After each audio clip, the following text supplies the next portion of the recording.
Welcome to SUTV Sports Show. I'm Keith Meekum. And I'm Parker Haney. SUU women's soccer closed out their season on a 4-game winning streak after beating Idaho State University in the final series of the year. Head coach Kai Edwards secures his first winning season here at the SUU and told the media that he was excited to continue the success next season. SU softball won 2 of the 3 games in the series against Portland State. Josie White hitting a home run in the first game, bringing her tied for 3rd in program history with 11 homers. T-Birds will be away for the next week with a game against BYU in Provo on Thursday, then traveling to Missoula for a 2-game series against the University of Montana on Saturday and Sunday. SUU football had a truly heartbreaking season as they dropped another close game again to Northern Arizona University. The season finale featured SUU jumping out to a 14-0 lead, and then NAU scored on a wild series just before halftime, and SUU couldn't regain a rhythm. NAU would eventually score 28 straight points, and SUU would score once more and miss the 2-point conversion, eventually losing the ballgame 28-20.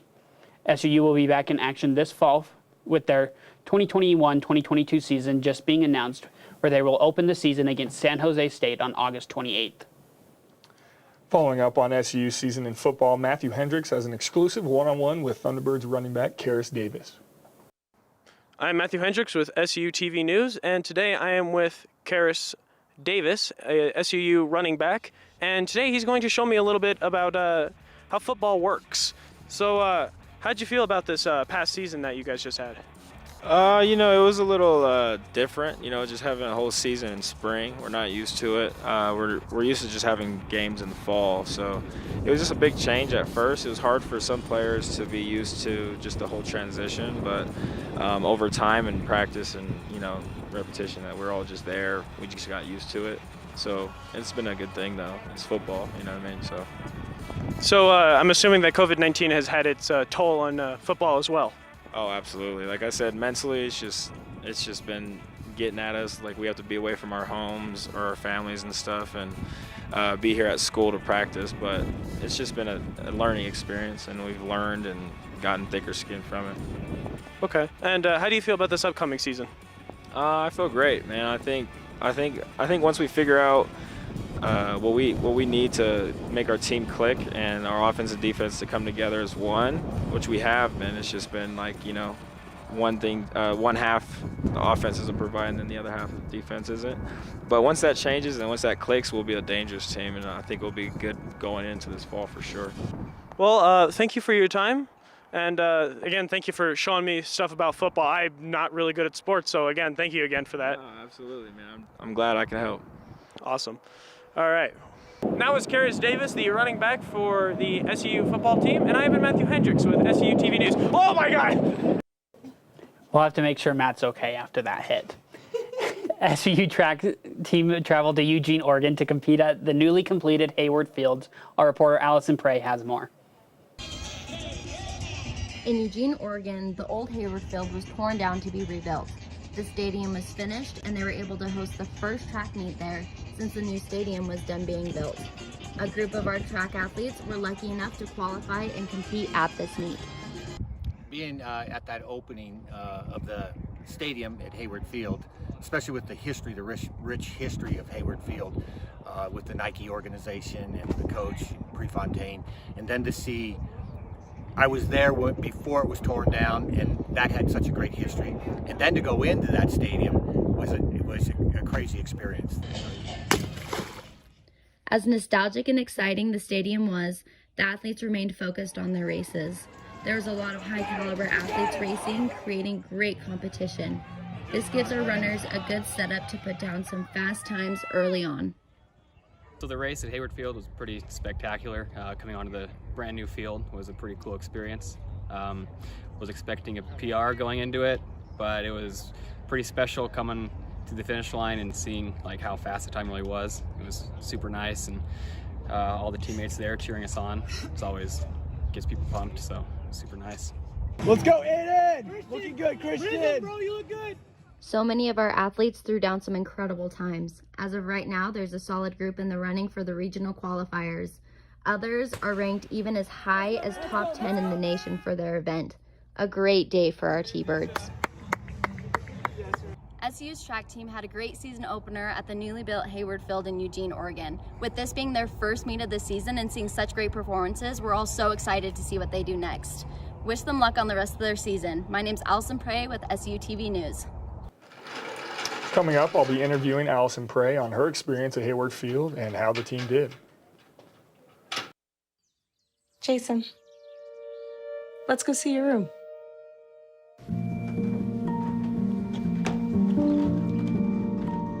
What do you think? We kept it a little spare, so you can decorate it how you like.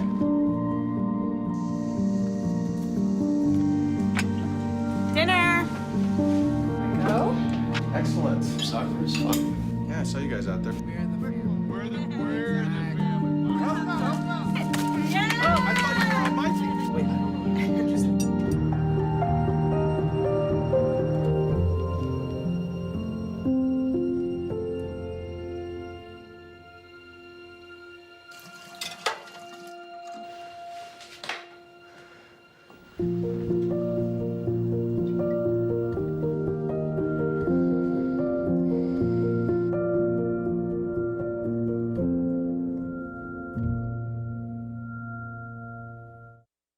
Today I'm going to talk to you about physics. Come on in, girls. Let's go. This is the first rocket to get humans to Mars. Really tall. I'm a rocket structural engineer designing and building parts of the rocket. You are the generation that will be stepping foot on Mars. Do I have a group of astronauts on my hands? Yes. You can become a rocket scientist or whatever else you want to be. Joining me today to help illustrate the critical importance of contacting 811 before you dig is my alter ego, Micro. Can you hear me down there? Yeah, I can hear you, but I am not having a good time. Oh, what's the problem, little buddy? Well, for starters, I'm in a sewer. Yeah, been there, done that.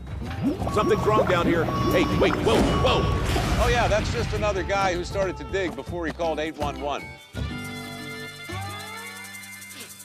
You smell that? Forgot to change your clothes, huh? You had to go home after. Welcome. Coming up next, well, I guess right now, actually, I will be interviewing Allison Prey. So you went to Oregon. You were technically some of the first athletes on Hayward Field. How did it feel? No, it was really neat. When I heard that we would be the first ones racing there, it was super exciting because the stadium, I mean, it's a $250 million stadium. It's a huge deal, especially for us runners. I feel like we don't get a ton of special treatment like, the stadium. Right. So it was really exciting because this meet, you couldn't just go because you wanted to go. You had to run fast enough times in order to qualify for this meet. So just being fast enough to even go to this meet was really exciting. And it was just walking into the stadium, it was so massive. Like the video doesn't even do it justice with how big it is, and just like all those chairs. And I mean, it sucks because with COVID, I mean, the chairs can't get filled yet. But I'm so excited for that time when the entire stadium can just be filled with people. And yeah, it was really cool. Yeah, you mentioned to me earlier that they're going to be using it for Worlds, right? So Yes. I mean, it will eventually get filled, and it'll just be awesome. So. You kind of mentioned a little bit that you had to qualify to get into this meet. So what was this meet, and who qualified from SU, and who ended up running? So, I mean, there was another big meet going on the same weekend as this one, Stanford. But because of COVID, they weren't allowing everyone to go to this meet. So mostly they just kind of catered to California schools. So we didn't have Stanford and a couple other major athletes there, but everyone else, aside from NAU, went to this meet who was fast enough. And as far as people from our school, I went, my teammate Haley went, and then all of our national guys team, they all ended up qualifying. So we all just kind of went together. Okay, cool, right on. And then, so how did you perform? I know you mentioned it a little bit in your package, but how did you perform? What are some goals you have for this season? I know you just finished up your cross season, but what are some goals for this track season that you have set for yourself? And then obviously, how did you do in Oregon? Right, so going in, our coach had goals planned out for all of us, just times he wanted us to hit, so we had specific pacing and stuff to help us reach these goals. And with that much competition, it's the perfect setup to run fast times. You know, running solo in these smaller meets that we've been having to do because of COVID, there's not a lot of competition meets. Yeah. It's really hard to put down those fast times without that pull of other athletes. So we're all really excited because there was such great competition and so great opportunities for us to run super fast. For me personally, I wanted to go 15:50 in the 5K. I haven't had a track season since my sophomore year because it got canceled last year. Yeah. And my time before that was a 16:34, so I was like kind of iffy. I was like, Coach, that's a really big jump. Yeah. He's like, no, Pray, you can do it. And he was so confident in me, and I was like, you know what, I can do it. I'm fit. I'm way more fit than I was my sophomore year, and my goal for the end of this year, I want to go in the 15:30s, and so I need to be taking those big steps to cutting down those times. And so going in, I wanted to get 15:50. I didn't quite hit that. We had a pretty tough week the week before. Our coach likes to do this thing called 4 days of speed. Okay. So we do 4 really hard workouts in a row, and I don't even think any other collegiate team does anything like that because it's just really hard on your body. So, I mean, I didn't have the energy I would have liked to have going into that race, but I still ran a 16:06, which put me 15th in the region, 25th in the nation. So I was sitting pretty good to go to regionals. Yeah. And I mean, as an opener, I was really happy with it. Yeah, awesome. So coming up, what do you have next on the schedule for you and your team? I know that, like you were saying, you sometimes go to different events just for the competition purposes. So what's coming up next for you and the rest of the team? So the team is actually traveling to Idaho right now. Our coach is resting everyone who went to Oregon this weekend. But next we'll have BYU next weekend. And then after that, we have a big meet in Oregon. It's not at the Hayward Field, but that one should have some pretty tough competition. And so we're hoping to throw down some good times and then conference. Awesome. Right on. So like you mentioned, just real quick here at the end, Hayward Field does have some fun, like, you know, little niches that a lot of other stadiums don't have because it's Oregon and you know, that's where Nike started. So Nike is a big funder of Oregon and University of Oregon. So what are some of those things that you found out about at Hayward Field? So yeah, apparently at the field, they have a barber shop within like their big facility. Reasonable. They have, yeah, I know, you got to get those nice haircuts. I understand. Look good, feel good, run Important, good. right? Yeah, look good, run good, right?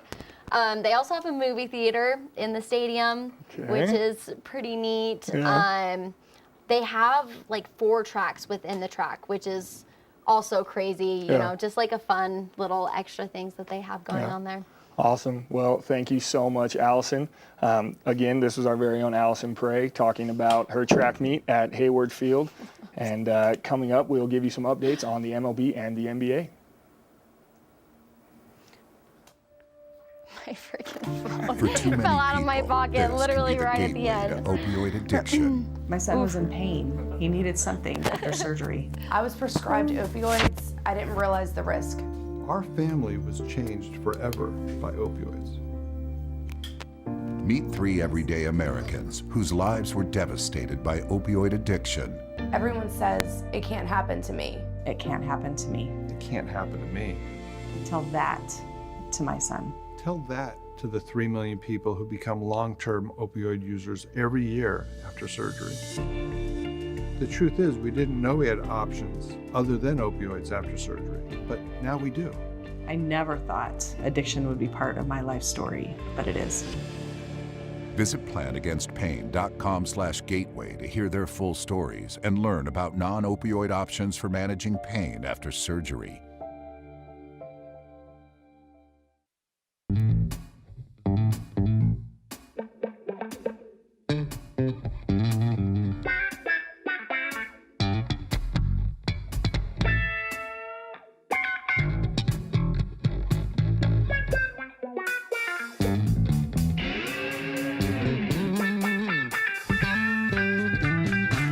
What's your mask say about you?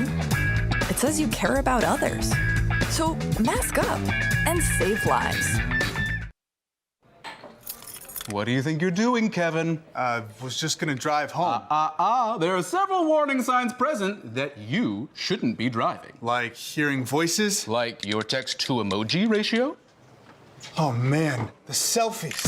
Selfies, nailed it. We all have warning signs that let us know that we're probably not okay to drive.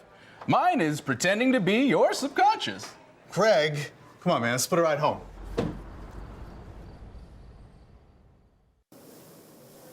Welcome back. With March Madness now over, let's recap both sides.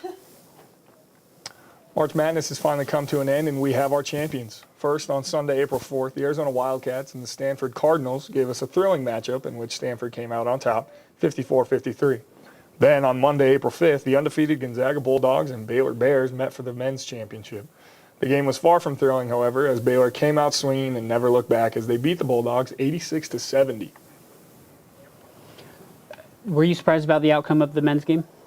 I was, but then obviously after doing further research and all the professional analysts come out and say we just shouldn't have been surprised. Baylor wasn't undefeated, but they had been doing this to teams over and over again all season. Baylor just came out.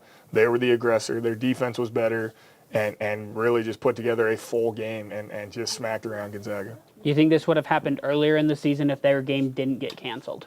I think we would have had a better championship game had they played earlier in the season. I don't want to say who would have won earlier in the season, but it looked like Gonzaga just wasn't even ready for what Baylor had, you know. So I think having played earlier in the season, we would have just had a better championship game. For sure.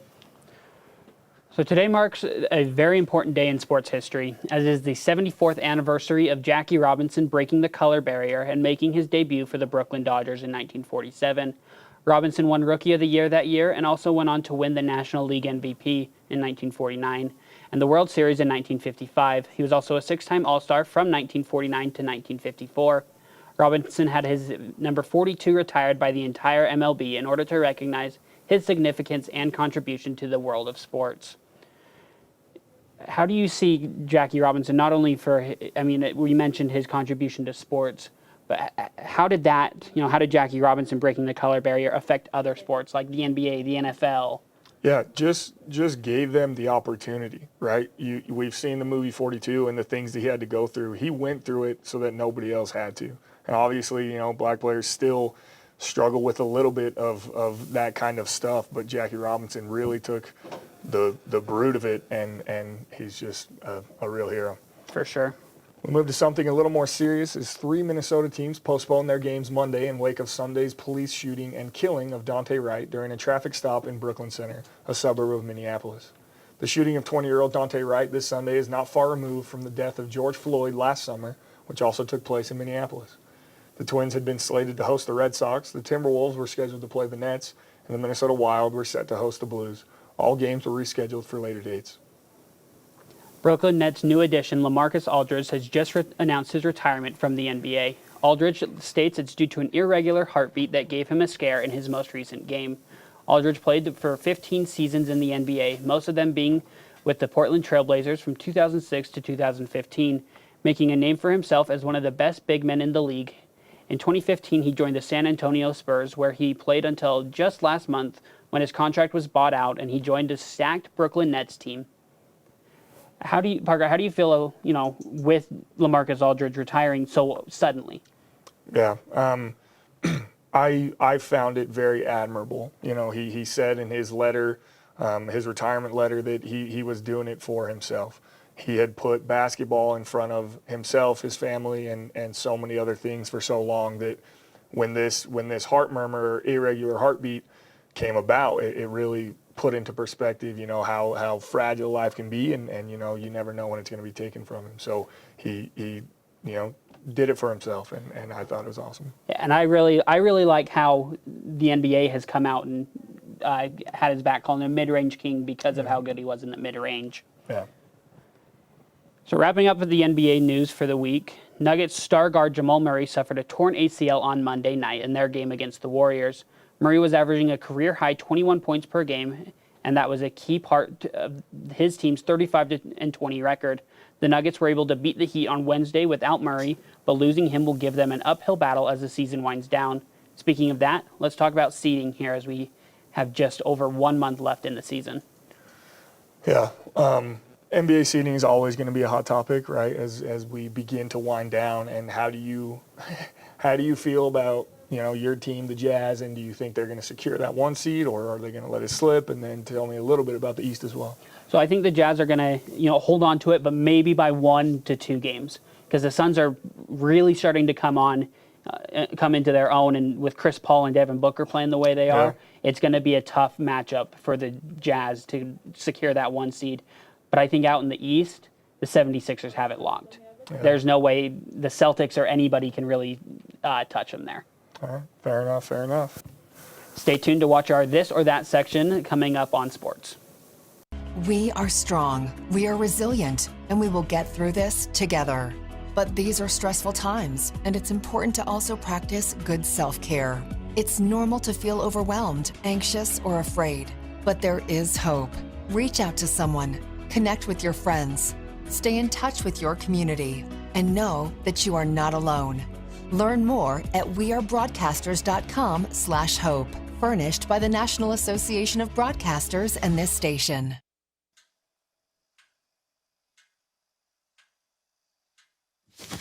Awkward. Do I look familiar? I should. You might remember me from here. Here.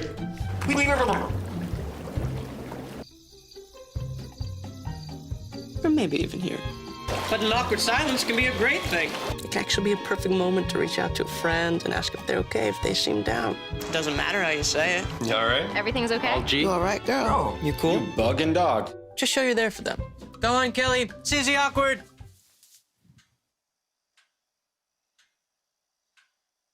Hey, you haven't really been yourself lately.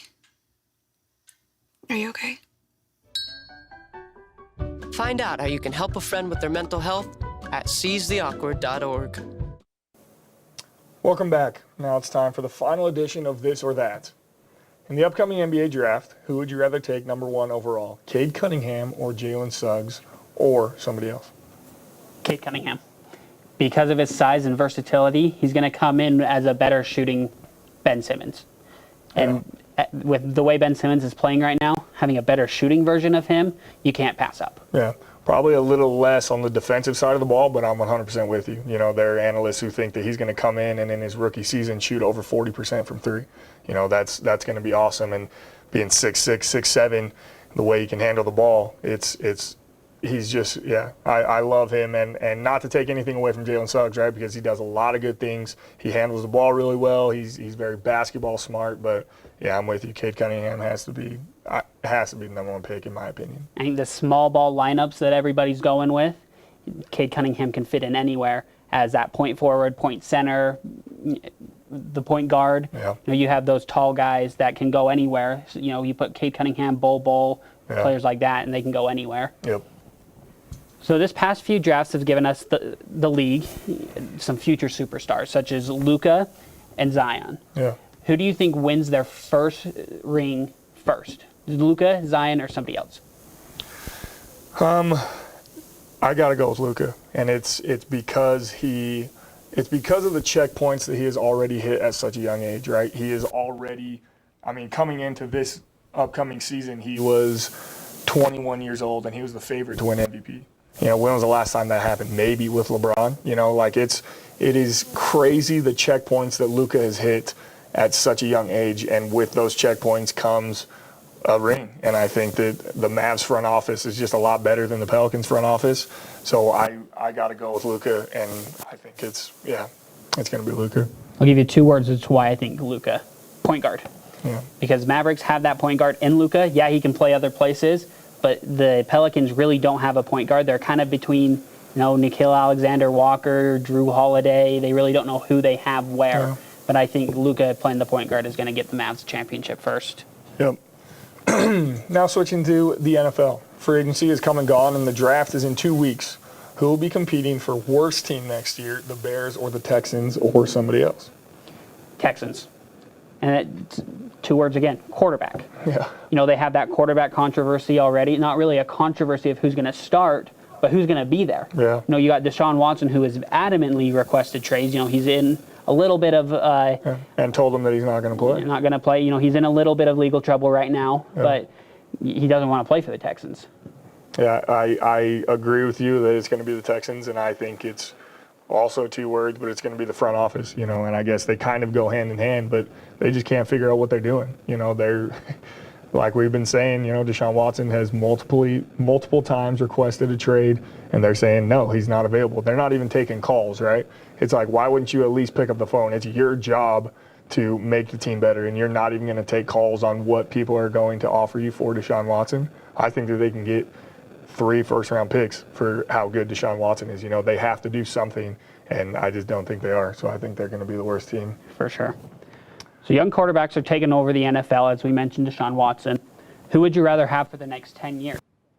Trevor Lawrence or another young QB, either in the draft or in the league already?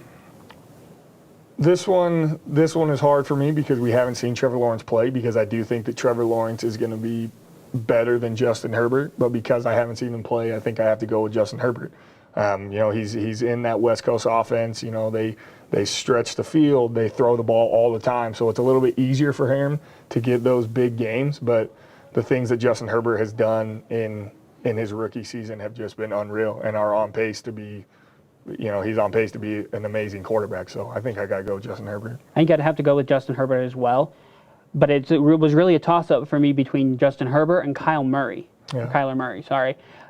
But the reason that I chose Justin Herbert is size, because Kyler Murray's 5'10", Justin Herbert's, 6'3", or something? And it's a durability as well. And it's a durability because of the height. Yeah, absolutely. So now we're going to go to our debate time segment. Steph Curry has been on a tear as of late, as he is averaging almost 39 points per game over his last 8. In this stretch, he has made a total of 53 three-pointers and is shooting 49% from that range. What more has to happen for him to win that MVP? This is a tough one, and it's especially hard because there isn't really a front runner for MVP. Joel Embiid got hurt when he had it. LeBron got hurt when he had it. So it's kind of up in the air. For me, it's still Joel Embiid, but Steph Curry, I think, is just going to have to win a bunch of ball games. Obviously what he's doing scoring-wise is out of this world, but unfortunately, the voters just care too much about, about winning games. Best player, best team. Yeah. Ben Simmons is making a big deal about him winning Defensive Player of the Year. Does he deserve it? If not, then who? I don't see why he doesn't deserve it. He can guard the 1 through 5. Isn't that what the defensive player is meant to do? But here's my question in this one. Does he classify as a guard because of his height? Because of where the Sixers play him, and will he become the first defensive player that's not a forward? Right. Would you classify him as a forward if he wins it, or would you classify him as a guard? I think it'd be a guard just because of what he does on offense. The fact that he brings the ball up almost every single time, I would probably classify him as a guard.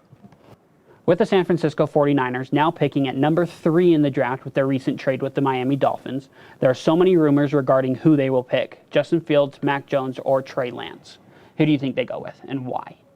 I think, well, I'm not going to say who I think they'll go with because I have no idea. I think they should go with Kyle Trask, and it's because of how important and vital the tight end has been. We've seen that Jimmy Garoppolo can be a decent quarterback, right? He can do decent things. If you give him George Kittle and Kyle Pitts, I think that would be enough, and I think that Kyle Pitts is that generational talent that you just can't pass up on.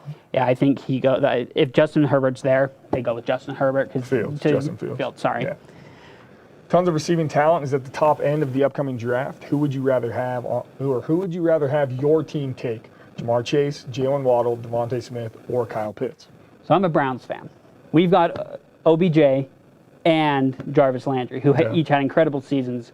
But we also have Cameron Jordan and David Njoku. Yeah. I mean, Njoku wasn't the happiest. So I think for me, it'd have to be Kyle Pitts just because, Njoku's not very happy. Yeah. I mean, I hate to break it to you, but Kyle Pitts isn't going to slide to the Browns. Not at all. But, yeah, I'm 100% with you. For me, I don't know. That's a great receiving class, and I think I got to go with Jamar Chase. Recency bias plays such a big role in who people pick, and I think I just have to go with Jamar Chase because, he was so good in that LSU undefeated season. So thanks for tuning in, you guys. That's all we have for you. I'm Parker Haney. I'm Keaton Meekum. Till next time. such hard questions.